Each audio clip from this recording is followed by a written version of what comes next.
Május 4-én és 5-én az UTE pályáján rendezték a középiskolás korosztály megyei atlétikai diákolimpiáját. Számos ceglédi résztvevője volt szerdán és csütörtökön a középiskolások megyei atlétikai diákolimpiájának. Nagy mezőny gyűlt össze, közel 50 csapat és tagjaik versenyeztek két korcsoportban a továbbjutást jelentő helyezések, illetve szintek eléréséért. A Kossuth Gimnáziumból Ecsedi Gergő magasugrásban és 200 méteres síkfutásban is első helyezést ért el.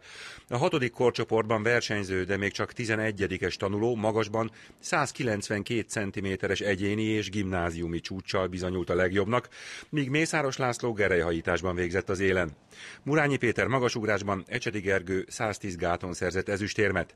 A bronzérmesek Kácsor István és Juhász Edith súlylökésben, Murányi Péter távolugrásban, Ecsedi Dóra 100 gáton.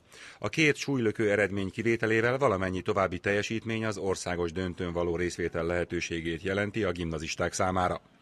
A közgázosok 5-en összesen 8 érmet gyűjtöttek. Demkó Tibor magasugrásban, Tóth Viktor 200, Ceróczky Tibor 400 méteren lett második.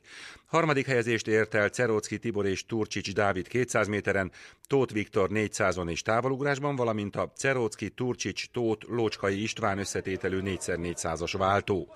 Az egymaga 4 érmet bezsebelő Tóth Viktor a 200 méteres síkfutásban bejutott az országos döntőbe. Szintúgy a BEM szakközépiskolás Mészáros István, aki 100 méteren és 110 gáton is negyedik lett, de időeredményeivel kvalifikálta magát. Lesz miért és kiknek szurkolni az országos atlétikai diákolimpiai döntőben is.